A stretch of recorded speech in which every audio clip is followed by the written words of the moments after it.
Good morning class 10th। Quadratic equation का एक chapter test चल रहा था हमारा, उसके कुछ क्वेश्चंस बचे हुए थे। तो चलिए क्वेश्चन नंबर 11 से स्टार्ट करते हैं। ठीक है, सबसे पहले ये एक वर्ड प्रॉब्लम है। वर्ड प्रॉब्लम में थोड़ा सा मतलब प्रॉपरली पढ़ना होता है, तो पढ़ते हैं। एक रेक्टेंगुलर पाइप मतलब रेक्टेंगुलर पार्क है, सॉरी, रेक्टेंगुलर पार्क एक डिज़ाइन किया गया हुज लेंथ ब्रेथ आपको दी हुई है। तो सबसे पहले हम लोग पार्क बना लेते हैं। ठीक है, ओके, ये एक रेक्टेंगुलर पार्क है। ठीक है, अब वन बाय वन इस क्वेश्चन को समझते हैं। देखिए, रेक्टेंगुलर पार्क है, breadth is 3 metre less than its length.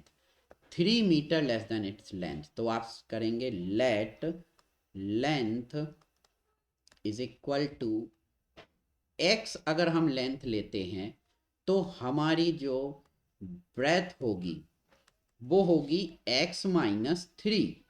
ठीक है, तो माइनस से बचने के लिए मैं क्या करता हूं, एक्स प्लस 3 को लेंथ ले लीजिए और ब्रेथ हो जाएगी उसकी एक्स। ब्रेथ हो गई ना कम, ये थोड़ा इजी पड़ेगा।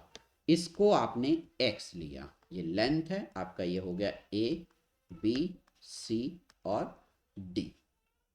ठीक है, अब आगे देखते हैं। वो कह रहे हैं इसके एरिया की बात करें तो रेक्टेंगल का एरिया क्या होता है, एल इंटू बी, यानी कि एक्स और x plus 3।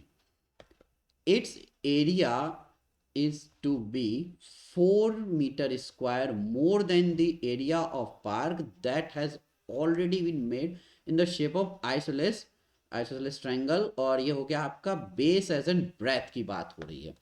Base as an breath की बात हो रही है आपकी, जिसका ऑल्टीट्यूड 2 मीटर है। आपको ब्रेथ के ऊपर एक रेक्टेंगुलर पार्क बनाना है। ठीक है, तो चलिए हम रेक्टेंगुलर पार्क बनाते हैं। हमने ये एक रेक्टेंगुलर एक आइसोसेलेस बनाया, देखो थोड़ा बना नहीं है बट आप समझ लीजिए ये दोनों साइड्स इक्वल हैं। और इसका जो ऑल्टीट्यूड है वो ये है, हम इसे मान रहे हैं ये 90 डिग्री है। तो ऑल्टीट्यूड आपको दिया है 12 मीटर, इसकी वैल्यू है आपको 12 मीटर। तो अब आप ऐसे समझिए, आपको एरिया ऑफ ट्रायंगल, देखिए यहाँ पे लिखेंगे आप area of triangle, isosceles triangle है, इसको मैंने ई पॉइंट बोला है, यानी क्या हो गया, B C E is equal to half of base into height. क्या हो गया, half of base into height. अब आपने लगाया हाफ, बेस की जगह आपने एक्स कर दिया, चूंकि ब्रेथ यूज हुई है एज एन बेस। ठीक है, और यहाँ पे आपका ये हो गया 12, तो ओवरऑल इसकी वैल्यू हो गई 6x। नाउ हमारे पास एक इक्वेशन ये है और एक इक्वेशन ये है। अब देखिए क्वेश्चन आपसे क्या कह रहा है, क्वेश्चन को एक बार और पढ़ लीजिए। क्वेश्चन आपसे कह रहा है कि एरिया जो आपका रेक्टेंगल का एरिया है, its area is to be 4 square metre more than the area of triangle. यानी आप समझ लीजिए कि ये हो गया आपका एरिया एक्स एक्स प्लस 3, किसका, रेक्टेंगल का। ठीक है, और ये एरिया हो गया आपका किसका, ट्रायंगल का। तो ट्रायंगल का एरिया क्या है, 6x हमने निकाला। अब आपको वो कह रहे हैं कि रेक्टेंगल का एरिया यानी कि x of x plus 3 is 4 more than the area of isosceles triangle, जो उसकी ब्रेथ पर बना हुआ है। क्लियर, समझ में आ गया। तो आपको क्या करना है कि रेक्टेंगल का एरिया इक्वल तब होगा जब आइसोसेलेस ट्रायंगल के एरिया में 4 मीटर स्क्वायर ऐड किया जाए। Now this is x square plus 3x is equal to 6x plus 4। Okay, now x square minus 3x minus 4 equal to 0। 6x को आप इधर लेके आइए, अब आपका ये भी माइनस हो गया। Again x minus 4x plus x minus 4, middle term splitting है, ये स्क्वायर है। So x of x minus 4 minus 1 x minus 4 is equal to 0। तो आपका x, यहाँ आपको प्लस 1 लेना है, तो x माइनस 4 और यहाँ पे हो गया x plus 1 is equal to 0।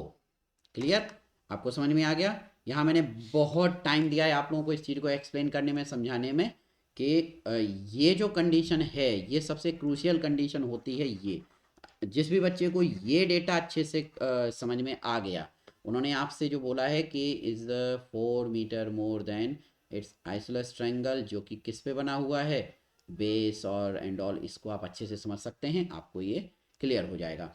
Now अब यहाँ देखिए x की वैल्यू एक हो गई आपकी 4 और एक हो गया x equal to -1। -1 length possible नहीं हो सकती, नेगेटिव में थोड़ी जाएगी, पार्क ऑब्वियसली दिखेगा, विजुअल होगा, ठीक है। तो आप यहाँ पे समझिए x इक्वल टू आपका डेटा आया 4, यानी अब हम यहाँ पे बकायदा लिख सकते हैं कि जो लेंथ है वो कितनी है, x प्लस 3, यानी कि x की वैल्यू हो गई 4, यानी 4 प्लस 3 यानी कितना हो गया 7। यूनिट क्या थी, मीटर। देखो बेटे आप लोग अगर यहाँ मीटर लिखेंगे और यहाँ मीटर लिखेंगे, ठीक है, तो एम अकेला मत लिखना, कन्फ्यूज़न हो जाता है, ठीक है, क्योंकि आप यहाँ वेरिएबल यूज़ कर रहे हैं। बट फिर भी मैं कहूँगा कि आप लोग लिखिए, पूरा मीटर लिख दिया करिए, ठीक है। तो ये हो गया आपका 7 मीटर, और जो आपका ब्रेथ है वो आपका हो गया x, यानी कि 4 मीटर, ठीक है। Find its length and breadth of the rectangular park, और इस तरीके से आपका ये आंसर हो गया। होप आपको ये क्वेश्चन समझ में आया होगा। अगर नहीं समझ में आया हो तो मुझे बताइएगा, बहुत बारीकी से इस क्वेश्चन को आप लोगों को मैंने समझाने की कोशिश की है, ठीक है। प्रॉपर डायग्राम बनाइए, अच्छे से क्वेश्चन पढ़िए, वर्ड टू वर्ड क्वेश्चन पढ़िए, कहाँ पे स्पीड अप होना है, कहाँ स्लो होना है, ये समझना आप लोगों के लिए ज़रूरी है। अगर आप ऐसा करते हैं तो आपके वर्ड प्रॉब्लम आसानी से हो जाते हैं। ओके, तो इस तरीके से आप लोगों का ये जो 11 क्वेश्चन की एक वर्कशीट थी, इसमें टोटल 3 पार्ट थे जो मैंने आपको सॉल्व करवाए हैं। एक चैप्टर था आपका, उसका चैप्टर टेस्ट है। ओके, तो मिलते हैं अगले वीडियो में। Thank you so much, thanks for watching. Please like share और सब्सक्राइब जरूर कीजिएगा। इतने वीडियो बनाने के बाद फर्स्ट टाइम आपसे मैंने कहा है। Okay, thank you so much, thanks for watching, bye.